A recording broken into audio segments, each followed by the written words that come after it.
Well, hi everyone. A very good afternoon. We are in Italy, ready for the 6th race of the DTM season, and let me tell you, it is hot out here. And of course, we're also expecting an equally hot race. We've got 5 Audis in the front, and the man leading the pack is Rast. René, it looks so easy at the moment, how you're in pole and you win. Yesterday, unfortunately, you started in pole, but then you didn't make victory because of safety cars, you put it. So today, starting in pole, what are you going to do that you finally get the victory back? Yeah, hopefully a good start. I mean, the race will be crucial. For sure, the start will be important. Strategy will be a key factor. Safety car, yes or no. Then obviously pit stop, tire management. So lots of things we have to take care about. But yesterday we had a very quick race car, and hopefully today again. And in regards to the heat, how tough is it in the car? It's quite tough. I mean, it's already outside. We have around 30 Celsius degrees. So it's quite warm outside, but inside it's maybe double.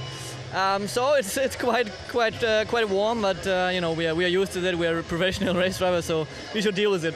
All right, René, thank you and best of luck for the race. And now to the commentator. Well, hi everyone. A very good afternoon to you. Welcome to Misano Ragazzi. We're here in Italy as Ferdinand Habsburg goes through his normal pre-race warm-up routine. It's extraordinary. We've found it fascinating to watch Ferdinand Habsburg get himself into the groove ahead of the DTM races.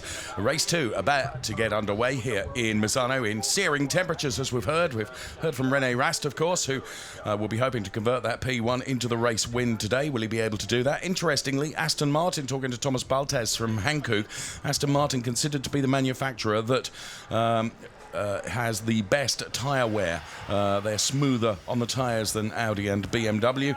Didn't make much of an effect, I should say, in terms of the race result yesterday, because Marco Wittmann, it was an absolute masterclass in how to manage your tyres.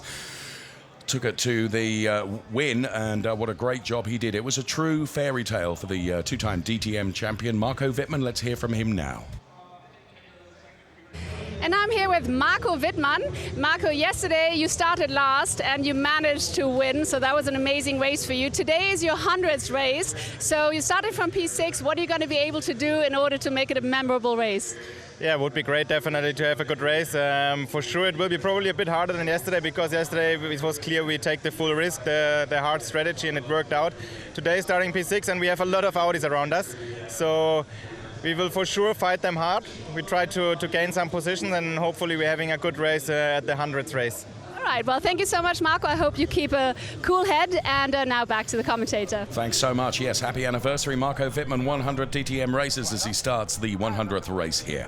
Paul di Resta then for the R Motorsport Aston Martin Vantage DTM car, going from P17, that quali time of 1:27. And there is Paul di Resta. And it has to be said, I think Aston Martin and R Motorsport have done a fantastic job. When you consider that they joined the DTM grid at Hockenheim, which was but 90 days after the announcement that they would be joining us. So there is a small pace deficit, and the team of Danny Juncadea, as you can see here, and Jake Dennis and Ferdinand Habsburg and Paul di Resta doing everything they can to get those cars up the order. There indeed is Jake Dennis. His quali time of 1:26.831. They're all supreme racing drivers, of course. And who knows, in the searing temperatures of today, as I mentioned earlier in the program, it's considered that Aston Martin are able to use their tyres very wisely, and that may come to pass for them. Andrea Dovizioso, of course, a guest driver. We'll be telling you more about him, but let's hear from another guy celebrating an anniversary, Timo Glock. And Timo Glock is also celebrating his 100th DTM race today. So you're starting from P10, and I heard you've got a new steering. So what do you think about the race today? What's your feeling for the race today? What can you do? Do you have an ace up your sleeve? I just hope we've got some luck in our 100th race, because it seems to be really not there at the moment this season. All weekend long we had a bit of trouble here and there, and then in qualifying again the steering we had to change after the quali, and yeah, I just hope the 100th race is going to bring us some luck back, and we're going to score some points. We're certainly going to cross our fingers. Thank you so much, Timo. Best of luck, and back to you. I was talking to Timo earlier, and for sure he does need that luck. This is Andrea Dovizioso then. Dovi, who is on the grid as a guest driver this weekend and did a very creditable job, in my opinion, yesterday. He had a bit of an off in the quali session earlier today where he just glanced the tyre barriers. But his utter determination and professionalism has been extraordinary, and it's been really great fun to watch. And I hope he enjoys his DTM outing as much as we're enjoying talking about it and watching it. So Dovizioso will be going from P14 on the grid. His qualifying time 1:26.7, and Gerhard Berger, as you can see here, was invited to the Valentino Rossi motorcycle ranch. Now, I'm not sure which one of these bikes is Gerhard Berger. Oh, it's none of them, because there he is. But he had a great time as a guest of Valentino Rossi at the ranch, the motor ranch, and you can see a lot of fun was had. They really did have a fantastic time. Well done. Oh, that was brilliant stuff. So, we of course asked Valentino Rossi about Dovizioso this weekend in DTM.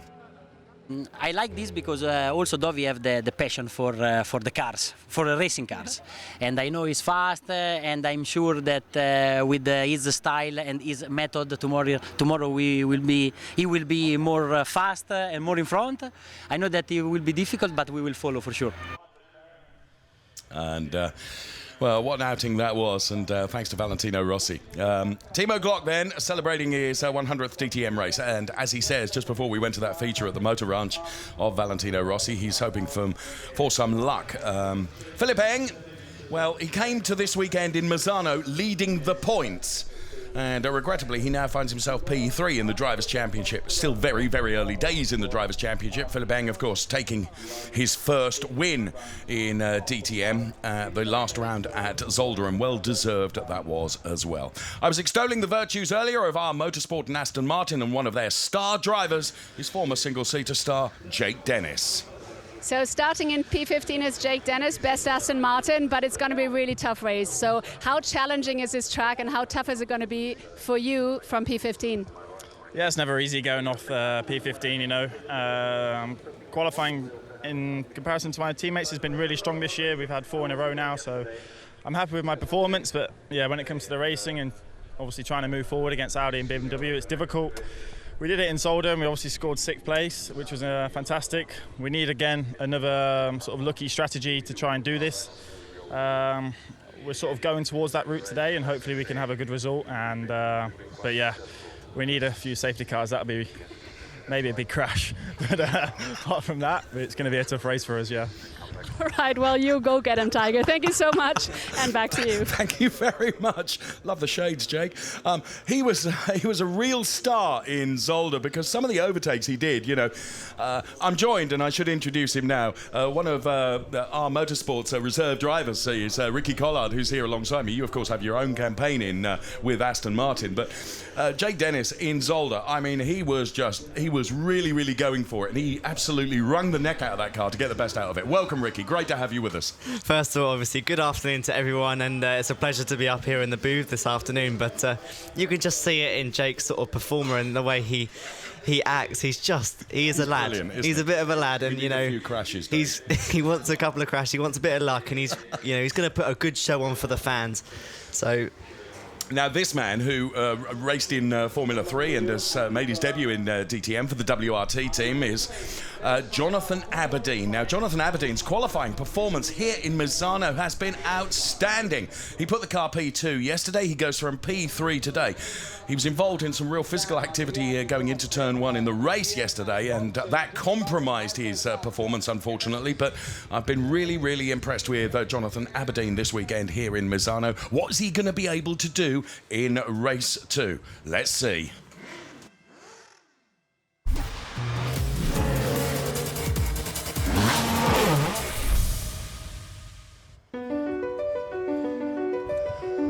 Ricky Collard and myself were on the sunbed that you saw from the left-hand side there here on the Adriatica coast. Welcome to Misano, 13,300 residents, and it is a truly remarkable area.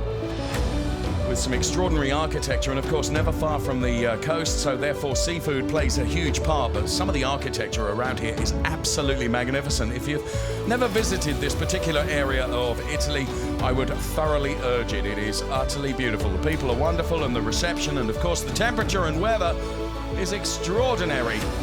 And of course we're here at the Misano World Circuit Marco Simoncelli, which with this as a backdrop is a fantastic place. Track is certainly very challenging, some 16 turns, 6 of them left, 10 of them are right-handers, and it has to be said, during the course of a race lap, it's something like 42 gear shifts per lap. Ricky, you were out in a car earlier on driving the race taxi. You've said to me, it is a very technical circuit. Yeah, what you look at with this circuit is there's a lot of combinations. So you go into turn 1, you've got a right, a left, and then another right, which sort of opens up then into another sequence of right-handers and turns 4 and 5.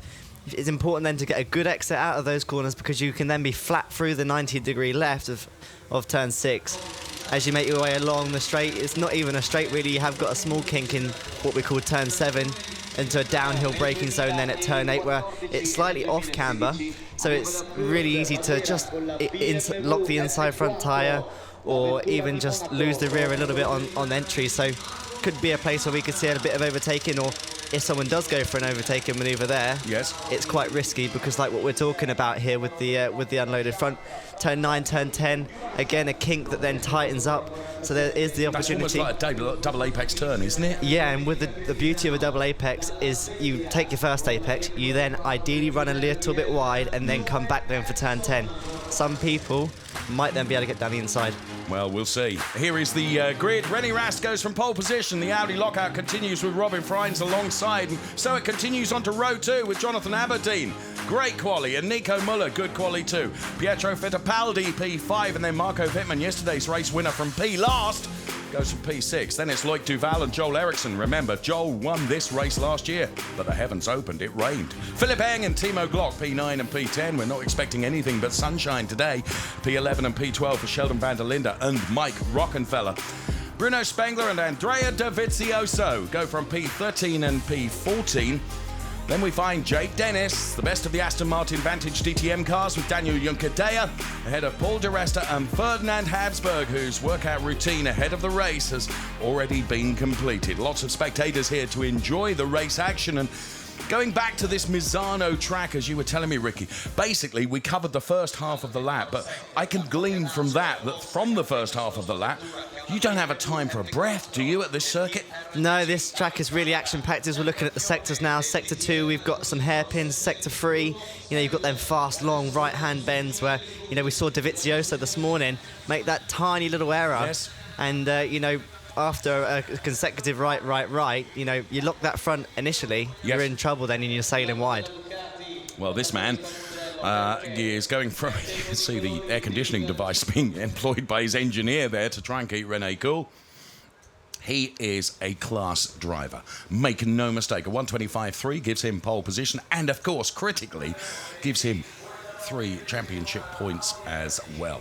He goes from pole. Alongside him is Robin Freins, who's another guy like Timo Glock, who's been complaining of his luck. And I spoke to Robin at breakfast this morning, and he said, Dave, when is it going to change? Well, do you know what? Me and you having a conversation and a cup of tea, Robin, probably did the trick, because he did a good job in qualifying and he's put the car P2. Jonathan Aberdeen goes from P3 on the grid, as I mentioned, and here is Andrea Dovizioso, then MotoGP superstar, who's loving his time in the DTM. And we're mentioning that little glance against the tyre barriers, Ricky. I found the conversation between himself and the race engineer is trying to find the manual override for the gearbox so he could get it into reverse to get the car back again. We take for granted that these drivers know what they're doing, as Abraham Schott here, the chairman of the board of management of Audi AG, is here.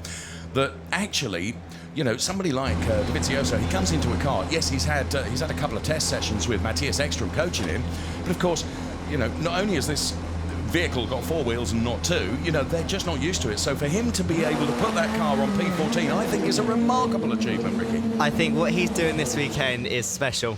He's obviously got a little bit of influence on the circuit. He knows the circuit well. Yes. He's performed well here in MotoGP, but what he's doing on 4 wheels, I think we, as four-wheel drivers, would struggle then to do the same on two wheels. But I think, you know, I'm interested to see what they do, because if they play a right strategy with him, yes. You know, his lap time in qualifying was a 1:26.7.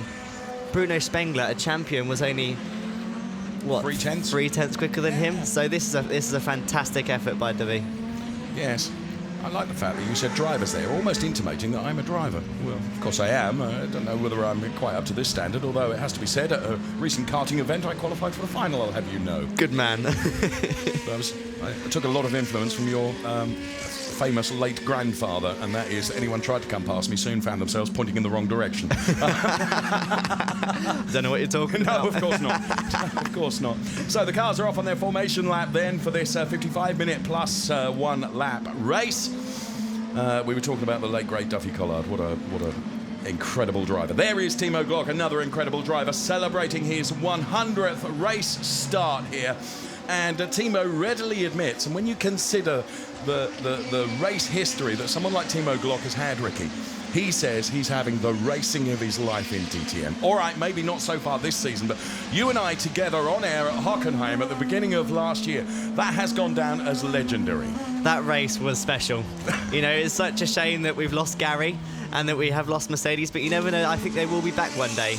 And that race was epic. You know, there was contact, but there was respect. Yes. And, you know, there was hard racing, and like my granddad would have said, you know, elbows out racing. But, you know, they never did anything, you know, to try and do something bad to another driver. It was all fair. No, absolutely. Let's hear Rast then guided into his grid box. Stop. Okay. Is he over the line? No, he's right on it, isn't he? Cars are approaching quick. Dieter Gas then, the head of Audi Motorsport, to the right-hand side of your picture. There's Rudolf Dietrich then from BMW Motorsport, and of course Dr. Florian Kamelger from R Motorsport, and Aston Martin. Very serious look as well. And here is the best of his drivers. 3, 2, 1, go, go, go. And Jake Dennis then into his grid box, and Ferdinand Habsburg really lighting up the rears as he approached his grid box, trying to get generate some temperature into those Hankook tyres. All the cars are there. We get the green flag from the marshal. Hold on to your hats. We are about to go racing when 5 lights are extinguished. It is DTM Race 2. Let's go racing. Good start from René Rast. In fact, all 4 Audis across the front 4 rows get away, but look at Nico Müller and Robin Freins. They've both done René Rast, and Jonathan Aberdeen tries to get to the inside now. So a fight into manufacturer there, but Robin Freins just came like a rocket ship and has found himself P1. René Rast relegated potentially to P4 because look, Marco Wittmann on the inside of him. Jonathan Aberdeen has lost out. So all of a sudden, as we focused on the front cars, Robin Freins had just got it nailed perfectly. René Rast trying to squeeze out as Jonathan Aberdeen comes down the inside. There's going to be contact. Marco Wittmann is out onto the runoff area. Fully into my car. Car is broken. Fucking hell. What an idiot. Apologies for the very, very disturbed Marco Wittmann, his language. Apologies for that, but of course he's very cross because his race is over. We're on board with Philip Eng, who's fighting with Joel Eriksson alongside him here. My goodness me, elbows certainly out right at the start of this race.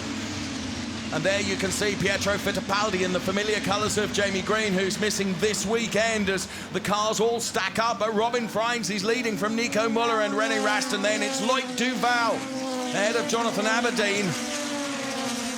And Sheldon van der Linde, who's coming in early on then.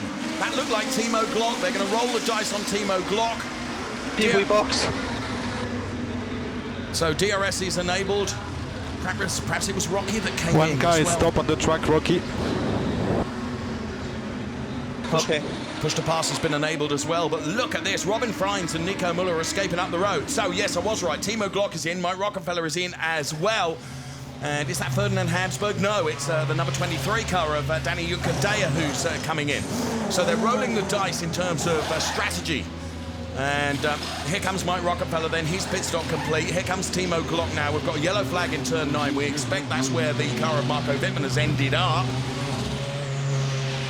And sure enough, there it is. Now, I think it's probably going to be, is it going to have to be a safety car, Ricky? Well, this is the thing now. Obviously, everyone else has seen that Marco Wittmann's gone off, and you know what a chaotic first lap that was, with battles all through the field, and Jordan Aberdeen going down the inside of René Rast there. And I feel a little bit sorry for Wittmann, but I don't know if René had anywhere else to go. No, to be fair, I don't think he did. But, oh, yeah, he took a real swipe, didn't he, as we can see from that onboard shot. But in fairness, where could René go? He'd got Jonathan Aberdeen right on his inside. Well, you can see that Marco's not very happy about that. Well, they've recovered that car and we've gone back to green with no safety car, which is good news. So we continue racing. 3 cars have stopped. Keep those borne in mind for the end of the race. Mike Rockenfeller, Timo Glock, and Danny Juncadella, and Sheldon van der Linde has come in now as well. Jake Dennis is under investigation for a jump start because he's running in P13 at the moment, so he's got past some cars, hasn't he? But he's been advantaged by those that have come into the pit lane as well. And also under investigation is Paul de Resta. All of a sudden, the 2 Aston Martin cars under investigation for jump starts. Bear in mind, it's only an investigation at this stage. And of course, the race control, they have sensors in all those grid boxes. You and I can only see what we see, but in fairness, they know better than us because they can check the data. Here comes Sheldon van der Linde then. On his way out of the pit lane. Your pit out means that you shortcut. I'll take them as easy as I can. Turn 1 and turn 2, and you come out at the Variante del Parco at turn 3. So we're being told that those investigations are being nullified and that no one is going to get penalised for having had a jump start. So there we can see confirmation of that on screen.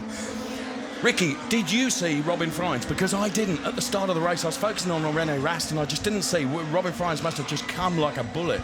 He must have got such a good initial jump because he was 2 wheels on the grass trying to get past, and we had 4 Audis, 4 abreast into turn 1, which, you know, is fantastic stuff. And, you know, it shows that there's no team orders. The boys are all out there for themselves, and they're all out there to race. You know, they're under the same livery, but, you know, they all want to win races and they all want to be the champion. Everyone is a racing driver, and there's only one P that matters for a racing driver, and that is P1. And Robin Freins, he's throwing that car around this Misano circuit. Now, that's all very well, Ricky, but we've said it's quite an abrasive asphalt here. It's very, very hot. Track temperature reached 50 degrees yesterday. Tyre management, as we saw from Marco Wittmann yesterday, is utterly critical. Is Robin going to be taking too much out of his tyres? That's another big thing, yeah, is the tyre management.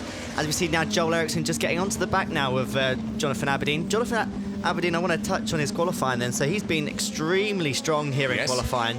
And, you know, has he maybe taken a bit too much out of his tyres and pushed too hard too early on? Or is there actually damage from the contact that we saw on lap 1 with René and Marco? That's also possible. Let's take a look at the replay of the start here.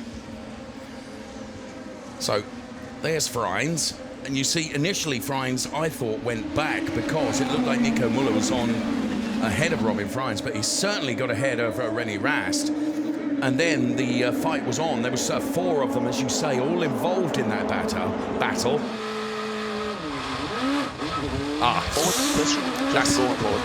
where Rast lost out, wasn't it?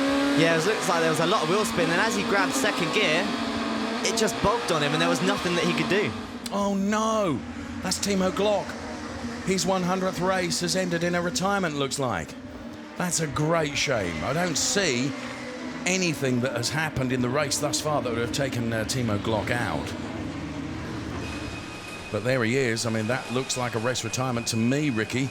Poor Timo Glock. It looked like he was one of the only guys that stayed out of the carnage on the first lap. But you know, fingers crossed the BMW guys can get the car back out there, and at least we can see him circulate around the track and maybe go for fastest lap. Forgive my pausing. I'm just looking at the graphics on the left-hand side of the screen, and also on our timing screen. Sheldon van der Linde been in twice. No, it was lap 2. Yeah, Idiot, David. Lap 2. Even I was looking at it thinking, they must be 2 really quick pit stops. Yes. Lap 1 for Mike Rockenfeller and Danny Juncadella, and of course lap 2 for Sheldon van der Linde. Forgive my slight brain fade then. What is interesting though is that extra lap, despite doing the extra lap in dirty air, he is still now in front of Juncadella and Rockenfeller and well, would have been maybe in front of the block. Yeah, so you know, what we might see now is the drivers that are staying out for a little bit longer when they eventually come into the pits. Yes. Be interesting to see if they're again a chunk ahead, or if these guys are making good headroom on the fresh tyres. Let's see. We've still got 47.5 minutes plus one lap of racing, of course. Yesterday that got extended to 3 laps with a safety car phase. The race control have the ability to extend the race duration. Pietro Fittipaldi has come into the pit lane now to take his mandatory stop. So talking to Thomas Baltes from Hankook Engineers, which is what confused me a little bit with this number 2 that we saw against Sheldon van der Lidde, as we watch Andrea Dovizioso battling hard with Bruno Spengler. He had a big battle with Bruno yesterday, to be fair. But Bruno on this occasion wins through on Andrea Dovizioso and puts himself up into that P8 place. So yes, the reason I was just marginally confused by that too is because Thomas Baltes from Hankook said, don't think that 2 stops are out of the question for some of these drivers across the race yesterday. Didn't happen in effect, but as Pietro Fittipaldi makes his way back out of the pit lane now, we all thought that Marco Wittmann, when he was leading the race, that his tyres were never going to go to the end of the race yesterday, and sadly then certainly not today, because you can see him there on the pit wall. He's bitterly, bitterly disappointed. We certainly expected Marco to do 2 pit stops, but in the end he was able to nurse the tyres and get enough out of them for him to go off and win the race, which was absolutely extraordinary. So Robin Freins is leading from Nico Müller and René Rast, and Robin Freins has got a very healthy 1.6 margin over Nico Müller at the moment. So Robin Freins then in car number 4 breaks the timing beam, and the gap was 1.6 seconds. It's now down to 9/10. So Nico Müller has found something from somewhere, or Robin Freins' last lap was not so good. Because Nico Müller is getting a bit closer. Of course, he in turn is being pushed hard by René Rast, who of course started on pole position, but we heard the second phase of his start, which provoked a lot of wheel spin, and that's where he lost out there. So we're on board with René Rast right now. Now he's got 2 very quick cars ahead of him, 2 cars which are of course from the same brand as himself. Makes it very difficult, doesn't it, Ricky? Yeah, but like we've already touched on, you know, as we see Philip Eng now just sort of getting in the mirrors there of Joel Eriksson. Don't think he's going for a move there, but he's just sort of, you know, telling Joel, hey mate, I'm still right behind you, and if you were 1 or 2 centimetres off the racing line, I'll be coming through. But as you see René Rast now getting right on the back of Müller, but Müller and Rast seem to have really good pace here. Freins has sort of stayed consistently the same, but as we can see, the cars are really starting to move around now as Rast is looking really aggressive. Well, just being told that the incident right at the start of the race between Rast and the car of Marco Wittmann is going to be under investigation right at the start of the race, and that also involved Jonathan Aberdeen as well. So there we are, just being told that information. It is going to be investigated, but investigated after the race. So we're on board with René Rast then, who's weaving from side to side, just trying to make sure that Nico Müller's rearview mirror is full of the images of the René Rast car. There, confirmation of what I've just said, the incident between car 11 and 33, and the car of Jonathan Aberdeen going to be under investigation after the race. Of course, for Marco Wittmann, it means that the race is all over. A bit of a lock-up there from Nico Müller allows René Rast to get a bit closer. All of a sudden, Nico's, you know, he's going to be under pressure here, isn't he? Yeah, this is it. They can nearly get turn 6 flat. I don't know with the tyre degradation if they can do that, but as they go through the kink in turn 7 and down into turn 8, this is where René needs to sort of ease onto the back of him, because we've got 2 slowish hairpins that then take us onto the back section where you've got turns 11, 12, 13, 14, right, and right. Oh. And he dives to the inside now. Exactly as you predicted. Potentially there was the place for René to have a go. He has a go. Nico Müller tries to fight back, but René Rast has got the job done, so the 33 car becomes number 2. And now, so René Rast is into P2. The race still being led by Robin Freins, who's trying to make haste his escape, and Nico Müller's coming back at him. Let's find out how Marco Wittmann is feeling right now, because he is out of the race. How much bad luck, Marco? It's your 100th race, and I mean, it was an incident. Apparently, Aberdeen pushed Rast, and Rast bumped into you, and that destroyed your race. You were very furious on the radio. How do you feel right now? Yeah, well, of course you are. At that moment, I didn't knew that Aberdeen was on the inside. I actually just felt a big impact from Rast, and then thought actually it's completely Rast's fault. And then I mean, I have to watch the video again, but probably it was not fully his fault. It probably came from Aberdeen. but it's frustrating, you know, because we had such a good start. The first lap we were fighting already from on P3, yeah, really good first lap, and then to get such a big impact that the car is destroyed, we cannot continue the race. Is frustrating, and they all continue. So I'm really looking forward to what the conclusion will be from the race stewards after this incident. But yeah, of course, not the race how we wanted. Of course not. Thank you so much, Marco. Back to you. So while you're listening to Marco Wittmann, René Rast has gone into the lead of the race. He put it on Robin Freins. Where exactly on the track was that, Ricky? That was the corner we were talking about down into turn 8, so he's got a good exit out of turn 6, stayed really close through the kink in turn 7, and then dived down the inside. Easy again because the off-camber just to run a little bit wide there, and then you're vulnerable then into turn 9 and 10, but you know, Rast being the professional that he is, he made no mistake, but now... Oh, here comes Nico Müller on Robin Freins. Robin Freins was leading the race, but a few hundred metres of tarmac ago. And Timo Glock is coming back out. They put the car in the garage. I thought it was all over for Timo Glock, but it isn't. He's back out again, and that's great to see. So, Nico Müller is pushing Robin Freins.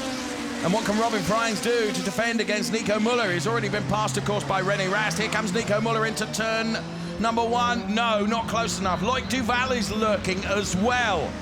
This is a brilliant four-way Audi fight at the moment, but René Rast, of course, is escaping up the road, isn't he? Yeah, it is, and if we're looking quite closely at Robin Freins' car as he runs a little bit wide there, it looks like he's just got no rear tyres left. Okay. The front of the car looks good, but it's just the traction as you see the tail of the car coming out again. You know, I think Nico Müller might have a good enough exit now. Well, Robin Freins doing his level best to of course, defend, and Nico Müller able to use that DRS on Robin Freins as well, but he's not been able to get past yet. But all of a sudden, Nico Müller is going to be in this position where he's attacking and having to defend as well, because Loic Duval is saying, hey, I want to be an invite to this party as well. That's it, as he goes to the inside there. I think is that even to cover off Duval, but there you see Freins run wide again a little bit, but yeah, Müller is definitely there and ready to pounce if the opportunity arises. Dives to the inside now, and he gets it done. So Nico Müller moves up to P2. Robin Freins relegated to P3, and stand by for Loic Duval to have a go also. Of course, the cars are beginning to run up against traffic of those cars that have been in for earlier pit stops. Also, Timo Glock, for example, didn't only go in for a pit stop, but went in for... it looks like he's diving into the pit lane again, but he was in the garage and did manage to get back out again, but it looks like it's going to be a race retirement for Timo Glock. Was that Philipp Eng? That looked like Philipp Eng running really wide there on the exit at the final corner. And that's played into the hands of Joel Eriksson, or has it? Well, it's a big save from Philipp, because he did run really wide, didn't he? Be interesting to see a replay of that. That looked like a big moment, but he's done well to sort of hold his position and stay in front of the teammate. But these two have been battling ever since the green light went out. Oh, he just, well, did he lock going into that turn, do you think? It must have been, yeah. But, you know, we have these sausage curbs on the exit there, so you have to pretty much straighten up to go around the sausage curb, because if Philipp didn't and still tried to make the corner, he would have hit one of them sausage curbs, and, you know, it would have done a massive amount of damage to the car. But even on the outside, though, did you see how much it bounced on the bumps? We saw Ernst Moser there from Audi Sport Team Phoenix, and of course, earlier on, we saw, whilst we were listening to the interview with Marco Wittmann, we also saw a retirement for Paul di Resta, who's out of the race. So the two cars we've lost are Paul di Resta and Marco Wittmann. We thought we'd lost Timo Glock out of the races. Here comes Loic Duval now, but we think Timo Glock is back out again, although he did come back into the pit lane. So, what can Robin Freins do to defend against Loic Duval, who is ready to pounce now? Look at this. The cars are almost look like Loic Duval was being towed by Robin Freins. I think you're right. The back end of Robin Freins' car looks really loose, Ricky. Yeah, I'm seeing it everywhere, and you know, I'm surprised they haven't brought him in yet for a pit stop. I'd expect that car to be coming in sort of within the next couple of laps, because especially as you go through the section now, turns 1 and 2, as he comes back to pay, because he's slightly wider there, and then turn 3 as well. He's just looking wider on all the exits of the corners just because he can't get the traction down. You're absolutely right. So, Robin Freins doing a good job in defending at the moment, and there's a touch from Loic Duval. That is a disaster. It's played into the hands of Jonathan Aberdeen, and also to Philipp Eng, and also to Joel Eriksson. Well, Loic Duval, hugely experienced racing driver. Surely he should have bailed out of that, but it's easy for me to say that in that split-second decision, Ricky. You've got to go with it, I guess. It just shows how on the edge Robin Frijns was there. He was pushing as hard as he could, and it was just the smallest little touch, which was enough just to send him round. But, you know, he did well to get the car back and run in a straight direction. As now Philip Eng, is he enough alongside? Well, that's Philip Eng and Jonathan Aberdeen having a real go there. Jonathan Aberdeen is currently P4, Philip Eng is P5. Of course, Loic Duval, who slowed by virtue of the fact that the front end of his car was covered by Robin Frijns just a moment ago as he very nearly T-boned him in the after effects of just that little touch. But as you say, they were so under so much pressure that just a little touch on Robin Frijns' car, it certainly wouldn't have been intentional from Loic Duval, but just a little touch like that was enough to send him around, wasn't it? Robin has recovered to pick up that P7 place. But for Robin Frijns, whose luck really hasn't been with his DTM career this year, or his DTM campaign this year, it's gone from bad to worse. The race, incidentally, is being led by René Rast, who's 2.5 seconds up the road from everybody else. There is Robin Frijns. He did manage to recover, and Timo Glock is still back out on track. I come back backward, 1 quarter. So, I think that's Andrea Dovizioso. So brake bias backwards. They're talking about the brake bias, aren't they? And that's the balance between the front brakes and the rear brakes, isn't it? That is, as we see Philip Eng diving down the inside of Jordan Aberdeen. He's quite clever there. He hasn't done enough to go all the way down the inside, but he's just saying, I'm here and I'm ready to attack, and putting Jordan Aberdeen under so much pressure. And this is one guy you do not want to have down behind you, but he's just managed to get alongside now. But he's done it, hasn't he? Well, we don't know. You've got the sequence of right-handers, and it's so easy to lock when you're on the inside as the cars bottom out through there. But it looks like Phillips got the job done. Jonathan Aberdeen has really impressed me, I have to say, but he was defenceless almost against that charge from the hugely experienced Philip Eng, who just knew when to put the pressure on. And he did put himself alongside Jonathan Aberdeen and managed to go through. So they round turn 16 now, the final turn. Loic Duval there, who's going to be investigated, of course, for the incident with Robin Frijns.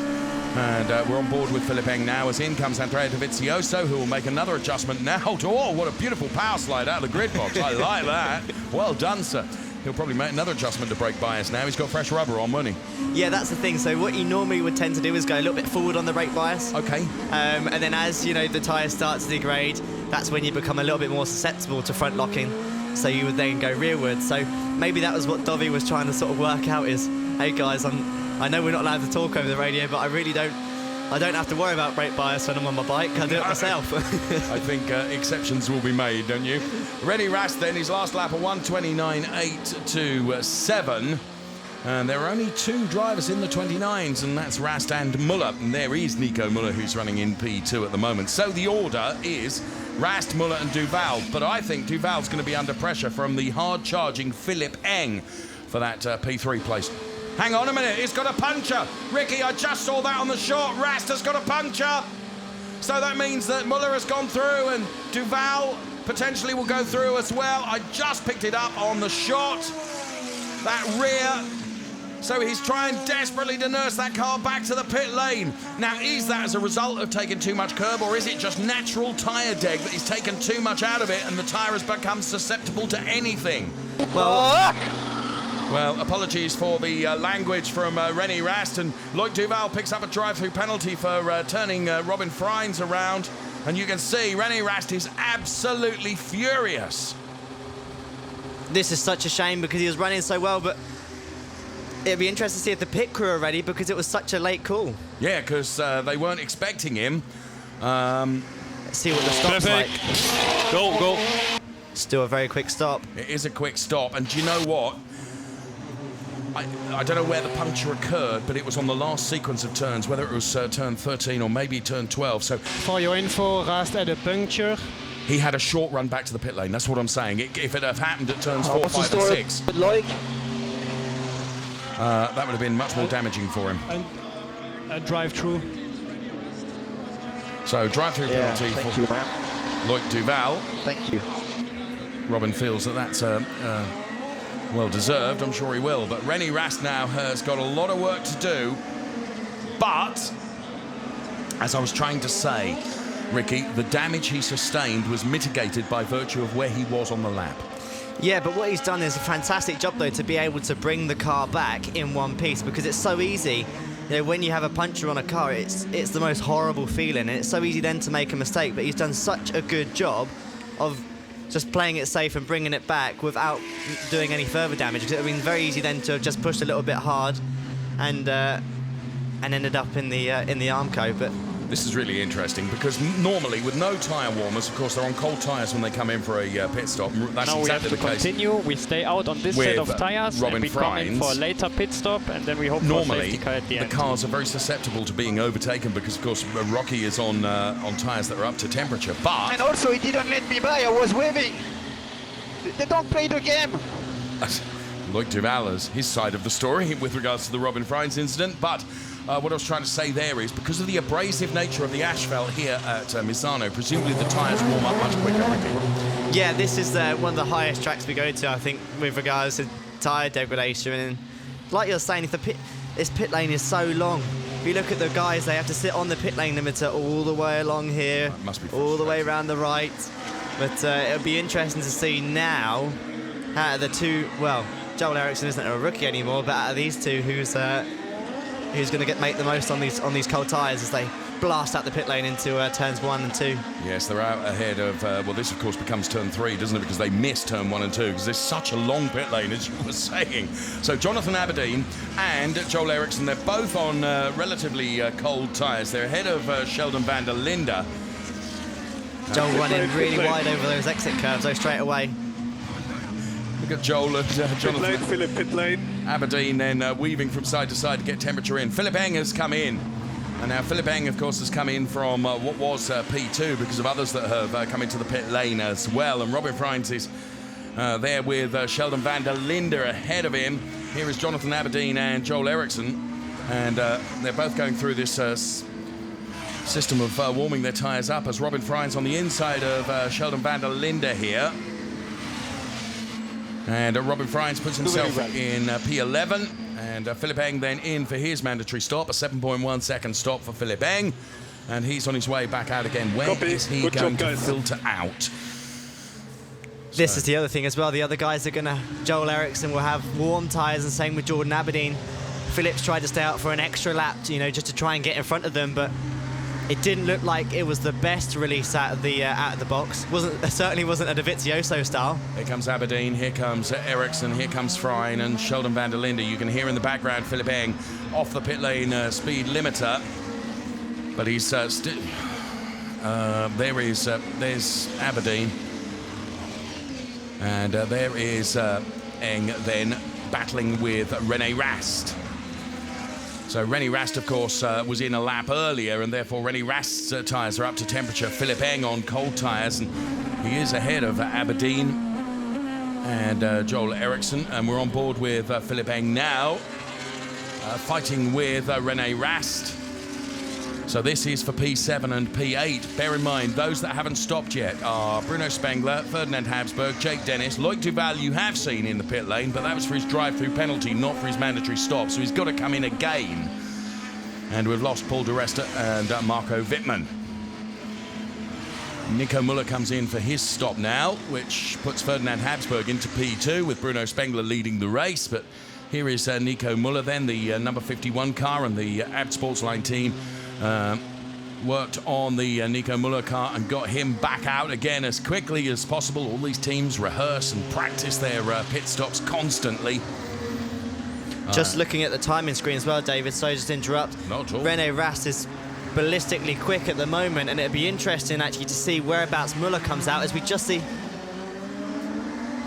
Well, let's see. And Timo Glock eventually did have to retire the car. What bad luck for Timo Glock, his 100th DTM race. Let's hear from him now.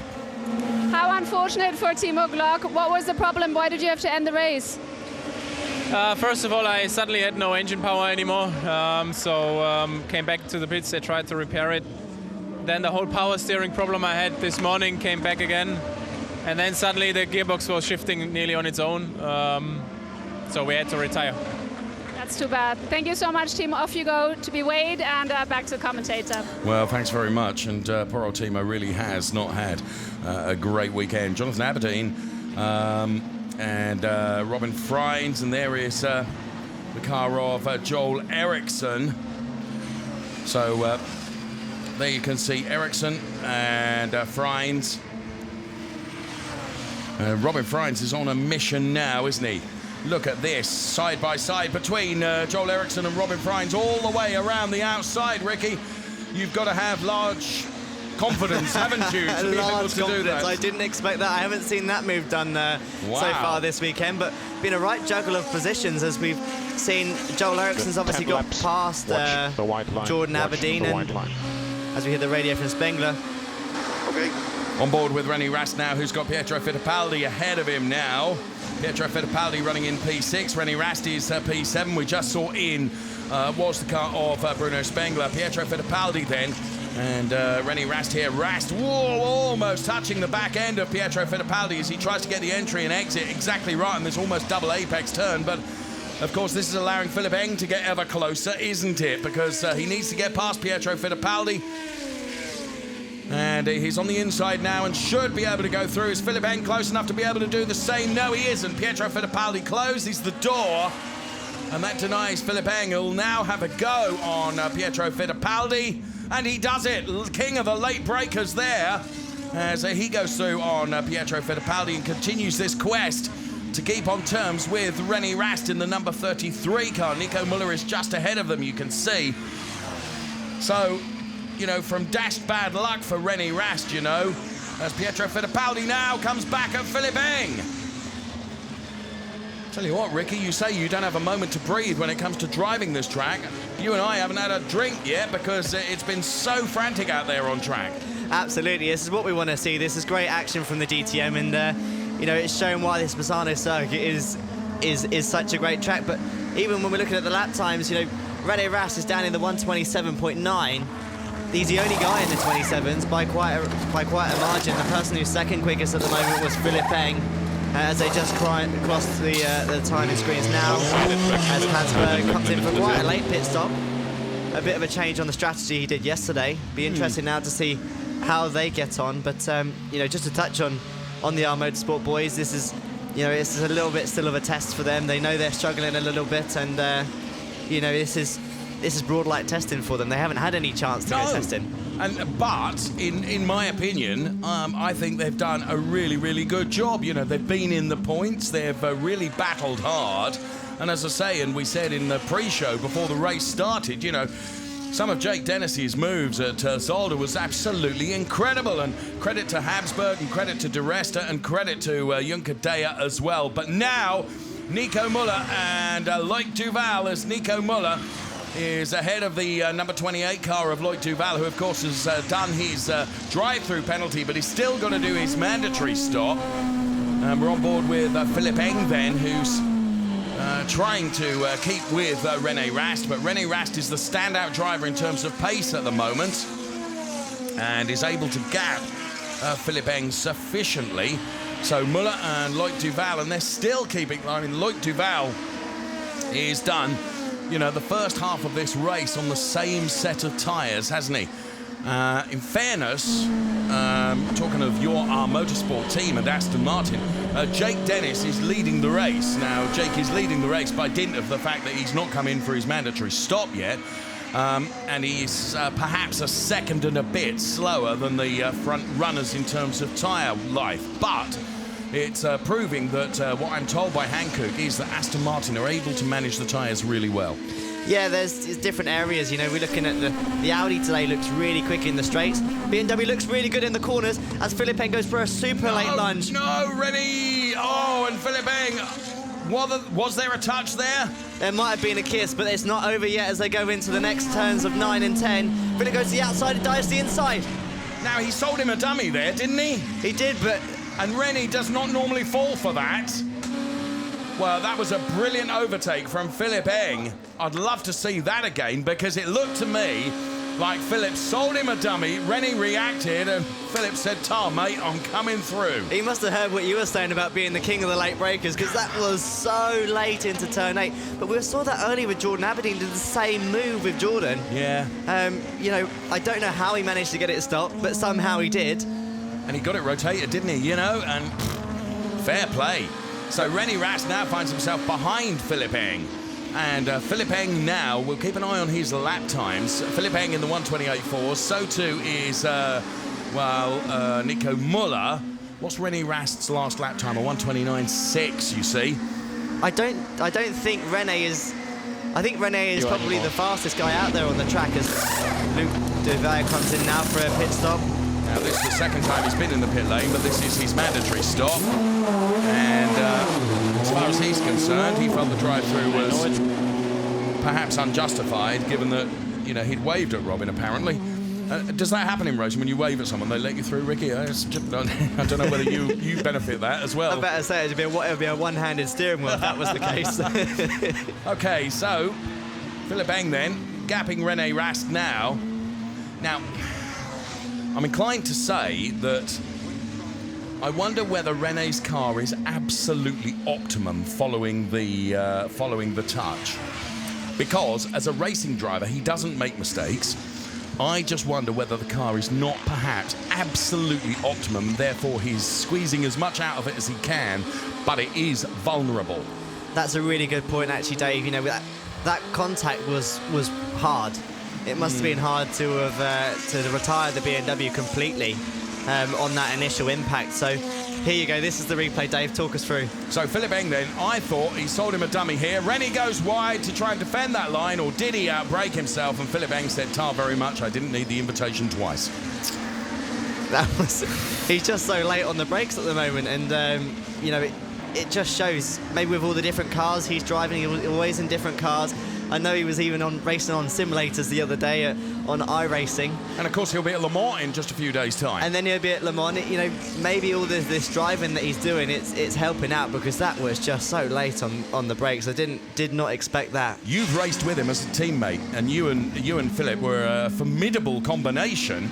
And you know, he's a lovely guy. He's quiet, he's unassuming, but he is like a viper on the track, isn't he? He's one of those. I can't quite remember the phrase. Silent assassin? Yeah, I think it was. Yes, I think it was. He is a little bit like that. He's someone that will smile at you before you go out for the race, and you know that as soon as that crash helmet goes on, that's the punk face comes back out, and he's got one hell of a poker face as well. Yeah. Well, he's ahead of Rennie Rast. Nico Müller is effectively leading the race with Philip Eng in P2 and Rennie Rast in P3. There's Arno Zenzen, the team principal of Audi Sport Team Rosberg. If anybody knows that car is not optimum, it will be him. Can I just repeat that Jake Dennis is leading the race, and he's leading the race by some 4 seconds. Now, clearly, when Jake comes in for his mandatory stop, it's going to, 4 seconds is not nearly enough. But even so, credit to Jake Dennis. I mean, he's still lapping in the 131s, so, he's making the best of that R Motorsport Aston Martin, and credit to Jake Dennis. It'll be a fantastic mix when he comes back out as he tries to fight his way up the order on fresher rubber. I don't know when and what the strategy will be from R Motorsport. Is there not someone you can ring, Ricky, and find out for us as to when Jake will be coming in? But he is leading the race at the moment, but do bear in mind he's got to take his mandatory stop. But it was like he was saying on the grid, they're going to roll the dice, they're going to try something, they've got to try something. So what could happen, Dave, if there's a safety car? Imagine if he pits and the safety car comes out with 10 minutes to go. I'm not going to say anything. Well, he did say a couple of crashes wouldn't be a bad thing for us. Love Jake's honesty, I really do. Now, Rast all of a sudden seems to be getting his mojo back, because he's reduced the gap again to Philip Eng to just 7/10. There is Jake Dennis going through, and he's about to be chased hard by Nico Müller. Now, of course, what would play into the hands of Philip Eng and Rennie Rast is if Jake Dennis were to just hold on to this race lead and hold up Nico Müller, because it would allow them to come into this battle as well. I really rather suspect that the pace advantage, as still he stays out there, the pace advantage that Müller will have, he should be able to get past Jake Dennis. But it has to be said, for all of Jake's racecraft and skill, he ain't an easy bloke to overtake either. He isn't an easy guy to overtake, and too rightly so, he's leading the DTM race. He doesn't need to move out the way, doesn't have any blue flags. He's out there to run his own race for his own team and for himself. So come on, Nico. This is down to you to try and provoke a mistake from Jake Dennis, and that ain't going to be an easy task. Jake Dennis then, we know he doesn't have the pace advantage, and of course DRS being deployed now by Nico Müller. He'll dive to the inside, and probably Jake is not going to be able to defend this one, and sure enough, good healthy respect between the two of them, but Nico Müller does go through on Jake Dennis, who is yet to stop for his mandatory stop. But bear in mind, when he does stop and when he comes back out again, he will have the freshest rubber of anyone on track. So Nico Müller then leading the race. Here's Philipp Eng then, who is still ahead of René Rast. He made that overtake, and what a fantastic overtake it was as well. And this is a brilliant onboard shot. And there you can see Barmampe then looking on at the progress being made by Philipp Eng, who really his quest now is Nico Müller, isn't it? Yeah, and it's quite interesting. Then you see Philipp took his hand off the steering wheel then. Yeah. That was to get the drink system. So they have a small little bottle in the car. Yes. As a racing driver, we don't really get anything very nice. It's not a nice environment, trust me. It's hot, it's uncomfortable. I think it is. It smells of fuel and oil and all that racing stuff. Yes. And all you get is a little drinks bottle, which is actually like warm. It's such a tough life you have as a racing driver, yes. So yeah, he's just taking a little sip there of some warm water as Joel Eriksson's lights seem to be playing up a little bit. I don't think he's flashing anyone in front of him because he's got clear air in front of him, as Jordan Aberdeen now looks to be coming back on Joel. Yeah, he does. So Aberdeen then, the gap has come down by a tenth or so over the last 3 laps, hasn't it? So Joel Eriksson, who is currently running in P7, Jonathan Aberdeen then is P8. Behind them is Sheldon van der Linde and Mike Rockefeller as there. Eriksson runs very, very wide. That's what they've got to be careful of, and especially after we had the puncture earlier on in the race for René Rast, I think that would possibly have been from one of those big sausage curbs. Yes. So you really want to stay away from those, but sometimes you just can't help it. If you light the rears up a little bit and run a little bit wide, as Jordan Aberdeen gets ever so closer there into turn 9 and turn 10, gets the tighter exit out. DRS deployed. So what can Aberdeen do here then? Joel Eriksson, as you say, he's got a slightly faulty front light, hasn't he, which keeps flashing. As you say, he's not flashing at anyone ahead of him because there isn't anyone, as Jonathan Aberdeen now takes a look at the inside. He's really harrying Joel Eriksson here, but Joel the Swede is pretty good at being able to defend, as you can see. But there's no question about it now. He runs very, very wide. That allows Aberdeen a little bit closer. So Aberdeen is putting the pressure on. They're into turn number 16 now. So good turn in and exit from both of them. Will Aberdeen be close enough to have a go going into turn 1? I don't think he is. Oh, he came from a long way back. And if this works, it will be an extraordinary overtake. How did they not connect, Ricky? And they still fight, and he's going down the inside. Has he got it enough? Will he get it stopped? Well, Eriksson all the way around the outside now. What a thrilling battle between Jonathan Aberdeen and Joel Eriksson. For turn after turn, this has played out. But Aberdeen finally, after 5 turns, has made it stick. That came from a long way back, and I thought there was going to be contact when that started. I really did. That was great racing, wasn't it? Great respect from the pair of them, and, you know, not a single one of them wanted to give each other an inch, but they gave each other respect, and that's what we want to see as we see a replay now. How did he get that car braked and turned in? And he did. He gave enough room to Joel without pushing him off too much. Joel gives him the respect back. They run super close as he goes over the curb. The pair of them over the curbs on the inside and the outside. I think Joel over the curbs there just lost a bit of steering momentum, didn't he? And that's what gave the little tenth that Aberdeen needed to make that really work. But fair play, and as you say, respect to both of them because they gave each other racing room, and it was great to watch. And at last, here comes overtake to the end. Jake Dennis, remaining. who I should think is just running on alloy rims now.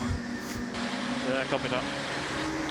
Lovely black and white shot there. Danny, you will fall behind Danny and we overtake even Dovizioso. So in stops Jake Dennis then. The ARM Motorsport team go to work on his car. Let's see what sort of a time they can deliver in terms of Jake Dennis's pit stop. 7 seconds. Use DRS and push to pass. Use DRS and push to pass. So Jake being advised to use DRS and push to pass, which, trust me, I'm sure he will, as he tries to get up the order now. Of course, he came in and is the last of those to come in, which means Nico Müller is leading the race now. Nico Müller's got 7 seconds over Philipp Eng, and now both Nico Müller and Philipp Eng stopped at around about the same time. So it's going to be very, very hard for Nico Müller to lose out, I would suggest, to Philipp Eng. Philipp Eng is going to have such a pace advantage, isn't he? And I don't think he's going to have the tyres for it, because I think they both, having stopped when they did, the strategy has worked here for Nico Müller. Of course, he's taken the benefit of everything else that's happened around him. Yeah, absolutely. You see some great slow-mos there, but the gap has sort of stayed at around 7 seconds. As he crosses the line now, we'll see as Philipp crosses the line in the background there. Philipp is now 7.5, so the gap is actually increasing for Müller, but more importantly, the gap now is only 0.6 of a second to René Rast, and René Rast will be eager and exciting to watch as he gets up onto the back now of Philipp Eng, and I'm sure there's no love lost between the pair of them after that bold move. I think you're right. So Thomas Biermeier then, the team principal of Abt Sportsline, watches on. Nico Müller then. So he came in lap 17, Philipp Eng lap 16. So Rast, of course, was earlier than both of them, which means that Philipp Eng's tyres should be better than René Rast's, which means he is able to maintain his defence, and René Rast is trying very, very hard. But to repeat what I said earlier, I just wonder whether that car performance has been compromised following all the physicality it has been involved in, as he makes an adjustment there to the brake bias. And you find this, Ricky, during the course of the race, as the tyre degradation increases, you have to make adjustments to brake bias, don't you, to prevent locking up? Yeah, absolutely. That was he was actually going to the rear then on the brake bias, so he went what they call like one click, which is sort of half a turn to the rear, just to sort of save them front tyres. But you never know, Rast is so clever. We're looking at the live championship standings now. These two are first and second in the championship, and they're fighting for second and third. If it all stays this way, this is the championship prediction. Of course, Marco Wittmann, the big loser with a non-finish. So Rast would be 10 points ahead of Eng, who in turn would be a few points ahead of Nico Müller. That's if everything stays this way. We've still got 10.5 minutes of racing to come, plus 1 lap. And the gap between Müller and Eng is 8.1 seconds. It's 7/10 between Eng and Rast. And we should say Pietro Fittipaldi is doing a brilliant job. He's in P4 ahead of Robin Freins and Jonathan Aberdeen and Joel Eriksson, Sheldon van der Linde, Bruno Spengler, and rounding out the points payers, it's Mike Rockefeller in P10. And Andrea Dovizioso, another great showing, is P12. So we're watching the BMW of Philipp Eng then, who is currently P2. Up the road, though, is Nico Müller. Philipp Eng desperately trying to find something to get him a bit closer to Nico Müller, but with merely under 10 minutes of the race remaining, plus a lap and a deficit of 8.1 seconds in terms of margin, it's going to require something like a safety car to play into the hands of Philipp Eng, isn't it? Absolutely. I think Jake Dennis will be praying for that safety car as well, but you know, it's looking like Müller will just be taking it easy and looking after the tyres and just sort of bringing it home. But you know, I don't think this battle's over at all. And you know, I think René is backed off slightly now, so maybe he's looking after his tyres and going to give it one last push for everyone in the last sort of 5 minutes as we cross the timing beacon now with just over 9 minutes remaining. Now, DRS laps availability. Rast has used a lot. He's only got 2 left. The healthy one here is Pietro Fittipaldi. How far back on Rast is Fittipaldi? 4 seconds. So that's going to be a big ask. We're on board with René Rast now, and you might be right, Ricky. Perhaps he's just conserving things at the moment with a view to having a go right towards the end of the race. We've got a double yellow in turn 16. What's that all about? That's what it's all about. Andrea Dovizioso has gone around. Oh no, Dovey, what's happened? He'd done such a good job, was in P12. What happened? All good. All good. Well, he just stopped to say hi to the fans, I think, maybe. Oh.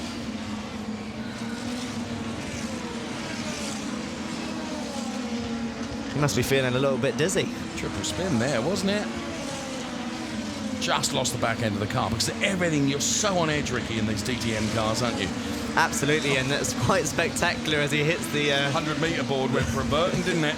Oh, here's the onboard. There you go. What I loved was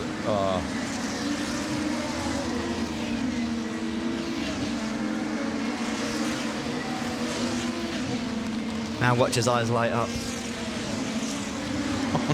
You can tell the facial expressions. Oh, damn it. I've got it. No, I haven't. I've got it. No, I haven't. No, I definitely haven't. What I loved was the conversation between the engineer. What happened? All good. Yeah, good. it's all fine. Come on, mate. That's it. He's got. So how many laps do you reckon we've got left here, Dave? Well, we've got 7 minutes plus 1 lap. What are we going to get? 5, 4, perhaps? He's quite far off the back of the 15th place driver, 14th place driver, which is obviously Dennis. So. Well, it's now Junker Daya, isn't it? Dennis has got past him, unsurprisingly, because Dennis is on the freshest tyres of anyone out there. But, you know, whatever has happened, and, you know, it just proves the point that you made that, you know, these cars are so on the edge. We've seen it with any little touch, whether it's a little touch or a big touch, you know, the cars are vulnerable. And he just carried a little bit too much speed, didn't he? And around went Dovizioso. Oh, it was Rennie Rast, a big lock-up from the rears, wasn't it? No, to be honest, that looks like the front right. And we spoke earlier about the whole brake bias thing, and I think you've seen him going constantly to the rear on the brake bias. He suffered a rear puncture earlier. He's got to be careful not to have a puncture on the front right, as we see it there in the slow motion. But he's locked that front a few times because, like we say about these if you followed the action last year, we stopped and mentioned about these lock-up lights that they have in the car, and I've seen when we run on board with Rast, these lock-up lights consistently coming up every time on the front right. So that would for sure indicate now that he's got a flat spot on there and he needs to be careful. Because that tyre becomes vulnerable, yes. Well, there is Arno Sensen then on the pit wall. So it is Müller, Eng and Rast. P1, 2 and 3 at the moment. Nico Müller's kind of out on his own. Look, he's got 10 seconds bar 4/10 of margin over Philipp Eng, and Rennie Rast is a further couple of seconds back. And Nico Müller out on his own. So there is Rast, and as you say, that right front now is going to be very vulnerable. What have we got? 5 minutes plus a lap remaining here at Misano. You're watching DTM Race 2, which has been full of drama and excitement, that's for sure. And Nico Müller, you can see, is a full 3 turns ahead of Philipp Eng. DRS and push to pass now becomes unrestricted. And of course, only restricted by what you've got left, truthfully, as Pietro Fittipaldi is defending from Robin Freins. Robin Freins, who's been on the receiving end of a tough time of it in this particular race. And sadly, a podium is out of the question for Robin Freins probably today, unless something extraordinary happens in the remaining 4.5 minutes plus a lap. But it'll be a very good showing for Pietro Fittipaldi. It'll be his best finish of the season if it stays this way, but I wouldn't bet on that quite at the moment, Ricky, because Robin's looking pretty lively here, isn't he? Absolutely. Robin Freins is obviously going to be a little bit wound up with what happened at the start there. He was doing such a great job at the start, and you know, them rear tyres seemed to go off really quickly, but he's made this set last obviously a lot better as he inches up now onto the back of Pietro, and a little bit tighter, a little bit neater through the turn 8 as he gets a good run now into turn 9 and 10, as where we saw Philipp Eng do that fantastic move on Rennie Rast. But again, a little bit neater, a little bit tighter. And he looks like he could be close enough now if he gets a good run and a good slipstream on the run down into turns 12, 13 and 14 as he goes down the inside now. You called that absolutely perfectly. He set that up exactly as you predicted he would, and Robin Freins goes through on Pietro Fittipaldi. So Robin Freins becomes P4. Pietro Fittipaldi becomes P5. We're into the final 3 minutes plus a lap of this DTM race, and here it is in replay then, with DRS assist, of course, for the car of Robin Freins to the inside of Pietro Fittipaldi. And from another angle here, see the rear wing was down and then it becomes up again, and Robin Freins, job done, P4. Now, Robin Freins is some 3 seconds down on René Rast at the moment. Wondering whether I mentioned earlier that a podium is out of the question for Robin Freins. I think it probably is, assuming Rast's right front doesn't let go. Absolutely, he's got to be nursing this right front now, as you can see how much he's dropped off the back of Philippe Eng. You've got to remember, he was pushing Philippe Eng around only a couple of laps ago, so, you know, he's definitely going to have to manage that, and he'll be seeing in his rearview mirror the bright car of Robin Freins eking up onto the back of him. Yeah, well, I was going to say the rear-view mirror. Of course, the cars do not have rear-view mirrors anymore. They have a mirror-shaped screen because one of the safety features of the DTM is that firewall that protects the drivers. So they have very cleverly designed a rear screen which looks exactly like a rear-view mirror mounted on the cockpit, and that will be full of the all-blue Robin Freins car for René Rast. Now, here's Joel Eriksson chasing down Jonathan Aberdeen. Jonathan Aberdeen is P6, Joel Eriksson is P7. We're into the final 2 minutes plus a lap of this DTM Race 2 here in Misano, as those two cars round turn 16 and head towards the timing line now. You climb slightly uphill until you reach the crest, and then it levels out a bit before you head in towards turn number 1. And there you can see the car of Pietro Fittipaldi, and now that Joel Eriksson has got past Pietro Fittipaldi, is Philippe Eng also out on his own now, isn't he? He's left René Rast in his wake, so is Freins close enough to, well, there is René Rast, who is P3, and there is Robin Freins. For my money, you know, Pietro Fittipaldi, I was going to say, he looked like he was just a little bit closer to Robin Freins again. This battle that's going on for P6 continues between Jonathan Aberdeen and Joel Eriksson. Joel Eriksson, of course, taking the victory here in the Race 2 at Misano last year.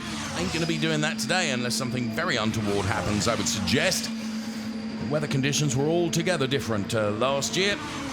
Torrential rain, whereas it's been unbroken sunshine, and Aberdeen is looking vulnerable here, potentially to Joel Eriksson. Whoa, across the curbs, Ricky. That was a big moment. You know, those kinks are not easy. They're trying to keep them flat, and you know, you do have to lift as he tries to go down the inside there. There is enough room, and these guys had great racing earlier. Yes. So, oh, and that's the sausage curb you said to avoid, Ricky. Yeah, you can see how aggressive it is when the car hits it. It literally almost wheelies up in the air, and the front wheels came completely off the ground there as Joel Eriksson is trying to push every single little bit out of his car. Let's see that again from a different angle then. Yeah, you're right. It really launches into the car, doesn't it? You must really feel that in the cockpit, I should think. Goodness me. Nico Müller then, who has done an outstanding job, really. He's kind of just kept himself out of the trouble, bar the shenanigans right at the start of the race, and he's just been cool, calm, collected, and he's been banking decent lap times. And Philippe Eng, despite being quicker, Philippe Eng is nearly a second quicker than Nico Müller, but a bit like René Rast yesterday, he's just going to run out of time, isn't he? You know, we've only got, well, the plus 1 lap to do. And there is René Rast, and Robin Freins throwing absolutely everything out of the car, including the kitchen sink, to try and get closer to René Rast, but he's going to be unable to do so. And there is Joel Eriksson, who, for the moment, his car looks undamaged by that launch over the sausage curbs. So we are now on to the last lap of this DTM Race 2 in Misano, being led by Nico Müller, Philippe Eng P2. Here comes René Rast for P3. Robin Freins with a very sideways moment then out of turn 16, tries to hold on to the car. I don't think Pietro Fittipaldi is done with this, you know. Absolutely not. He's still got 2 uses of DRS, and Frines is certainly been more sideways today than he has been in a straight line. So, you know, he's pushing as hard as he can, but this battle for 6th is definitely not over. So this is what I said then. Pietro Fittipaldi is on the back of Robin Frines now. So Robin Frines is going to have to try and make that car as wide as possible to prevent Pietro Fittipaldi. There's also a battle going on here between Jonathan Aberdeen and Joel Eriksson for P6. You know what's going to happen. The overtakes are both going to come at the same time. Oh, there's a lock-up. And Joel Eriksson around the outside of Jonathan Aberdeen. And now he'll try and switch to the inside. This is for P6. They're side by side. Aberdeen to the left of your picture. Eriksson to the right. Eriksson all the way around the outside. Never in a million years. Or is it? Yes, it is. What a drive from Joel Eriksson to get himself P6. In the meantime, rounding the final turn to take the win, here comes Nico Müller, race winner at DTM in Misano. Yes, Nico, P1, perfect job today, He's very happy about that. Yes, this feels good. Philip From P9 to P2. P9 to P2, as he Thank says. you very much. Rennie Rast, P3. Well done, Philip. Excellent job. Well done, really well done. You really made... Oh, as the cars all cross the timing line then. Philip Eng takes P2. Good result from P9, as he says, and the points that he'll haul for that is great news. Thank you, really. Nico Müller, though, taking the win. Geile Performance. Glückwunsch. Danke, Thomas. Ihr seid die Geilste. So, Müller, Eng, Rast, then it's Frines, Fittipaldi, Eriksson, Aberdeen, Spengler, Van der Linde, and Mike Rockefeller rounding out the top 10. Ricky Collard. And Breve. I'm exhausted. What a race. What a race, and you know, what a finish. Moves right up until the last lap. Yes, there were. Yes, there were. Rene Rast now on the radio. Be interesting to see if there was any damage from the car on that first lap, because he's done fantastic. Maybe that was what the puncture could have been. Possibly. Yes, possibly. He'll be disappointed because, of course, it's all mowing the grass there is Philip Eng. We hear this, and for those that you know, you often hear the engineers say, do pick up. That's basically to try and pick up any debris on the tyres, isn't it, to make sure that the weight is where it needs to be, Ricky? Yes, so, you know, it's something that the engineers always say to the drivers is, you know, go and get as much pickup as you can, and, you know, it doesn't normally mean mow the grass, but it means sort of go to the outside and pick up all the all the old rubber as they become very expensive lawn mowers, as we see Rene Rast mowing the verge there for them. So that's just to ensure that they have sufficient weight for when the cars are weighed at the end of the race. The other thing that's absolutely critical is we look at Andrea Dovizioso, who, you know, he finishes P15. What a weekend he has had. It's just all good. He's waving to all his fans. I mean, you know, he really has been an outstanding star, as Alex Zanardi was last year, of course. Definitely. I think it'd be great to see Dovizioso maybe back in the DTM car one day, and, you know, he's certainly proved in pace that he's there. It was a little bit of a shame that he did the triple donut. I don't think I've seen one of those in a long time, so, you know, he certainly put on a show for the fans. It was, like I say, a little bit of a shame about that, but you never know, we might see him back, and he's drawn in a great crowd as I think see a replay there of the final call. Look how close he got to the wall as well when he weaved from side to side. Ready? There. Ooh, yes, that was. Ooh, we might see it better here. Way to go, Nico.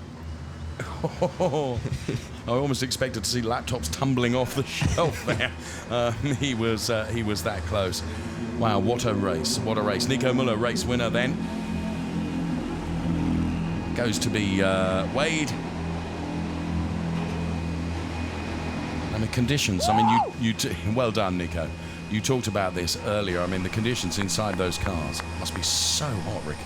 Yeah, it'll be interesting to see now when the drivers get their crash helmets off. You'll just be absolutely soaking in sweat. But you know, that's all you get as a driver, is you get your little warm water bottle, and I can tell you from first-hand experience, it isn't the nicest thing. Okay. I think before we've tried putting ice in it. Yeah. But the problem is the ice expands and then it drips all over you. Right.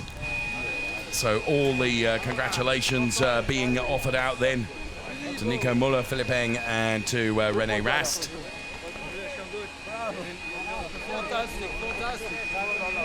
Good respect as well. You can see Philipp Eng over there with the Audi drivers, and Nico's very happy. Just, you know, he just drove exceptionally well, didn't he? He took advantage where he needed to and took his chances, and then once he got his nose in front, truthfully, he just nailed every lap, didn't he? And that's presumably what it's all about. You know, once you've got your nose in front, you've just got to keep it clean, keep it tight, keep it fast. But he, you know, for my money, he was never. It would have taken something like a safety car for his lead to be threatened. Absolutely, but it's, you know, I think Audi, they've obviously had a great result with two of their drivers being on the podium, but it's a day of what if. I think I'm very surprised to see Philipp up there. He's done everything right today, as we see a fantastic slow-mo there. That's how much shot. It means to. That's a great shot. To the young Swiss, but it's interesting. I think Audi could have maybe capitalised a bit more today, as you just want to run us through the order there. Yes, Nico Müller takes the win from Philipp Eng and René Rast. Then it was Freins, Fittipaldi, Ericsson, Aberdeen, Spengler, van der Linde, and Rockenfeller. Credit to Robin Freins. Damage limitation, being able to bring the car home P4 is good. Loic Duval, P11. Then it was Ferdinand Habsburg and Jake Dennis, Danny Juncadella, Andrea Dovizioso. We lost Timo Glock and Paul de Resta, and Marco Wittmann from what was a very, very dramatic race, particularly in the early stages of it. And Nico Müller then continuing to have his congratulations offered, and Nicole there doing her level best to say, "Now, please come on, Nico, I need these photographs for the press." And the 1, 2, 3 always lining up, of course, to have their photographs. And René Rast, Nico Müller, and Philipp Eng guided into place by Guido, appropriately named, Stallman. And there the guys are then. The biggest smile, of course, on the face of Nico Müller.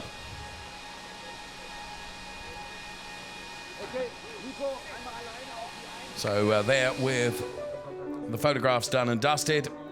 Super slow-mos to the top three. René Rast, first of all, car number 33, takes P3. P2 for the BMW driver of car number 25. That's Philipp Eng. And taking P1, of course, the Audi driver, Nico Müller. There is Nico Müller. But let's hear from the man that took P2. Well done, Philipp Eng. Wow, that was a pretty exciting race, so much action going on, and you did such a good job coming from P9 to P2, so you've got to be really excited about that as well. Super cool experience and a super good result. I think it was the best DTM race I ever had, probably, in terms of driving also, but the team pulled out the strategy like there was no tomorrow. I'm so proud of them. They guided me perfectly. And without any of them, I would not be on the podium. So after our qualifying performance was pretty tricky, but I'm super happy to be standing here. You really did a fantastic job, but honestly, how tough was it and how hot was it in there? It was okay. I didn't feel anything. No. It was really hot. Of course, you have some airflow in the car, but it's not like it's 30 degrees. It's much warmer than that. But we're athletes. We get paid for this, so we have to take responsibility. And you did such a great job. Thank you so much, Philipp Eng, and back to you. He's such a cool dude. I was okay. We get paid for doing this job. René Rast, P1, Philipp Eng, P2. In the Drivers' Championship points, as you can see, 93 points to 83. So 10 between René Rast and Philipp Eng. Then it's Nico Müller now P3. Marco Wittmann, by dint of no points earned out of the race, he's now down in P4 on 68 points. So very close between P1, 2 and 3 in terms of the Drivers' Championship. Still an awful lot of racing to come. We go to a very different circuit next. Of course, the street circuit at Norris Ring. Then it's Assen and Brands Hatch in the UK. Then Lausitzring, Nürburgring and Hockenheim. So still an awful lot of racing to be done before the end of the season. So the conversation's going on then before the podium ceremony, which will be underway shortly.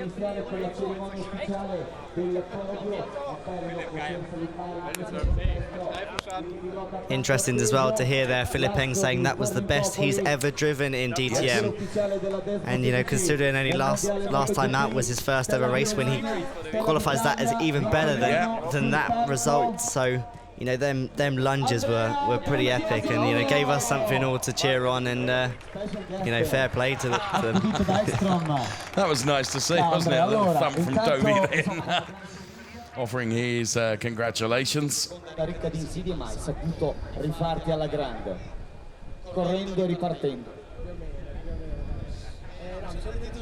Ricky Collard will now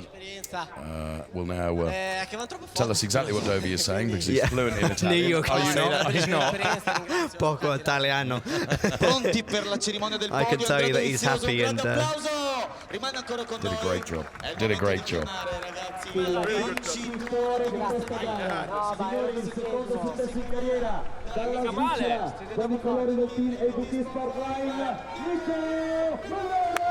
So to the top step of the podium for Nico Müller, race winner in Misano.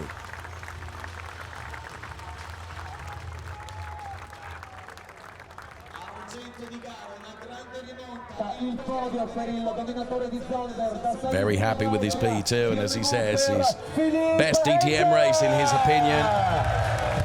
Philipp Eng takes P2.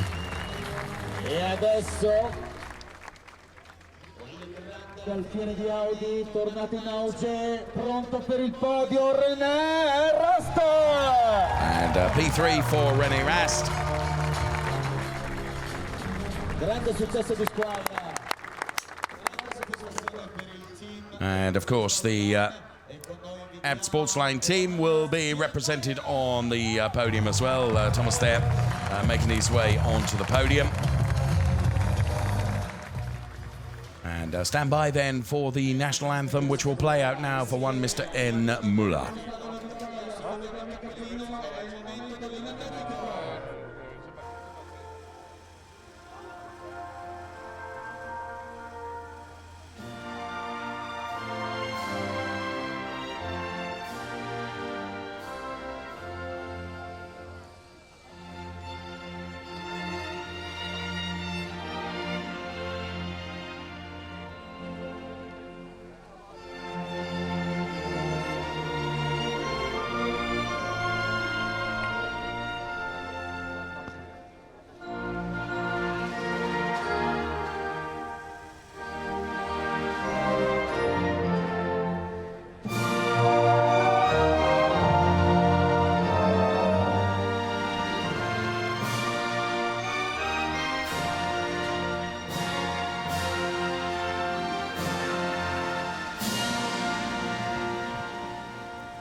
So the anthem plays out then for Nico Müller.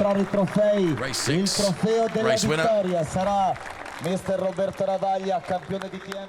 So Roberto Ravaglia here to make trophy presentation. DTM champion, of course, back in 1998, and receives the really rather nice trophies. Nico Müller, pretty pleased with that. Trofeo d'argento per, in questo caso per il team, una vittoria, winning constructor, ed è Thomas Biermeier per... So Thomas Biermeier then receiving the trophy wrapped Sportsline and Audi. Ha conquistato per ben 3 volte la 24 ore di run sulla sacca, signori, leggenda di Audi, siamo lui. Il secondo classificato, Dindo Capello, un applauso al nostro Dindo then, the Audi legend, Dindo Capello, who at one point was potentially sitting in your seat. Not in terms of the car, but in terms of being on the air, Ricky. But he makes the trophy presentation to Philippe. And what an opportunity this is as a race fan. You're given the opportunity to present a trophy on the podium. And René Rast then receives his trophy from one of our fans that has won the competition to present trophies up here on the podium. What a treat that must be. Virginia Jessica Caputo, the DTM Fan Experience winner. And there the drivers all get together for the photographs before the carbon champagne will be erupted. Now, please, Nico, do this brilliant bottle open, which is where you bang it on the floor of the podium. Do you know what I mean? Absolutely. I think that's a Joel Eriksson sort of Joel did it really well, didn't signature. He's quite good at that from all his... Come on, Nico. Come on, Nico. Oh, hey, Rast has done it. He has. Oh, come on, Nico. At last. He wasn't slow off the lights. He was slow getting the bottle out, though, wasn't he? Yeah. Well, a super race here in Misano, race 2 for DTM. In the blistering sunshine, and they take some of that on board, which I should think that's well needed at the end of the race. And, well, René Rast, you made the point that, you know, when you consider everything that he had to contend with today, for him to get a podium is extraordinary, really, isn't it? Absolutely. He's fought like a real champion today. He's had contact, he's had a puncture, he's had sort of the whole kitchen sink thrown at him, and he still ends up getting on the podium. He really is, you know, a proper class act of DTM and the Audi Sport crew, and, you know... An amazing driver, there's no question about that. And some nice shots there of Nico Müller then. Really enjoying that. Good on you, Nico. And as I said, really nice trophies and really nice images as well as the champagne sprayed. And let's hear from the race winner. Car number 51, driven by one Mr. Nico Müller. We've seen him on the top step of the podium, and let's hear from him then as Verena manages to catch up with him. Race winner, Nico Müller. Oh, and here he is, our winner, Nico Müller, making your way from P4 to victory. It's your second victory in your career in DTM, so how excited are you? Well, mega day. I'm just super happy, also for the boys, because these cars, there are lots of fun behind the steering wheel, but also lots of work for our mechanics. So they really deserve that one, and just very, very grateful for today. Everything went to plan. The qualifying was not perfect, but we knew we had a good race car, so went into the race very confident, got a good start. Pace was good, especially on the second set of tires, so just extremely pleased. Fantastic job you did. Thank you very much, Nico, and back to you. Well, you did do a good job, Nico, but as you say, it's not only about driving the car, it's about all the work that goes in behind the scenes with the team as well. And it's always nice, Ricky, and I know you do this as well, you always credit the team because there's engineers that work on the cars, and that's critical because they have to give you the machine to do the job that you need to do. It was a little bit like when we touched earlier as well and spoke about sort of what Dovi was saying about trying to get the car into reverse in qualifying.